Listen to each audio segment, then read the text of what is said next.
बहुत समय पहले की बात है। एक दूर देश में एक लड़का रहता था जो एक क्रूर राजा का बेटा था।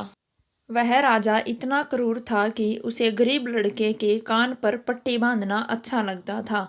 लड़का निर्दोष था। मैं आपको बताती हूँ, उसने कुछ गलत नहीं किया।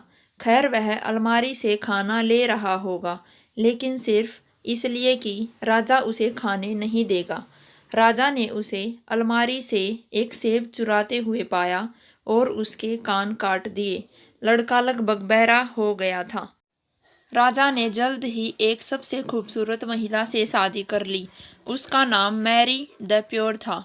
यह खूबसूरत युवती वास्तव में राजा से प्यार करती थी, लेकिन जल्द ही पता चला कि राजा गरीब मासूम बच्चों को चोट पहुंचाता है। लड़का लगभग बहरा है। वह उस पर चिल्लाई, वह वास्तव में चोटिल हो सकता है।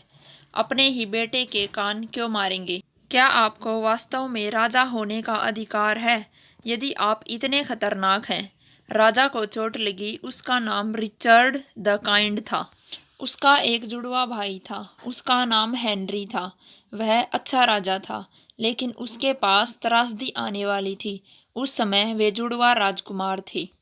उनके पिता ने उन्हें बताया कि हेनरी को सिंहासन का उत्तराधिकारी बनना था। रिचर्ड को यह बिल्कुल पसंद नहीं आया। उसने अपने ही भाई को मारने की योजना बनाई। वह अपने कमरे में चला गया और अपनी पत्रिका में अपने भाई के लिए कई शरारतेपूर्ण बातें लिखने लगा। उसने अपने सिर पर एक बाल्टी गिराने की योजना बनाई जो ईंटों से भरी थी, लेकिन उसने इसके खिलाफ फैसला किया क्योंकि यह एक मजाक जैसा था। इसके बजाय उसने सोते समय उसे छुरा घोंपने के बारे में सोचा। जब हेनरी सो रहा था तो उसने उसके गले में चाकू घोंप दिया।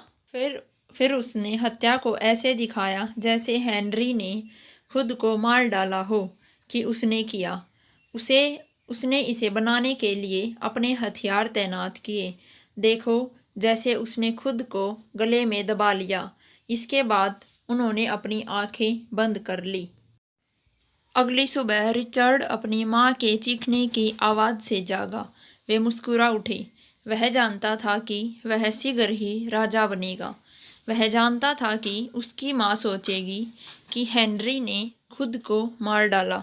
रिचर्ड जानता था कि वह एक दिन संसार का विजेता होगा। उसने ऐसा सोचा था, लेकिन उसने वास्तव में दुनिया को नहीं जीता। वह राजा नहीं बना।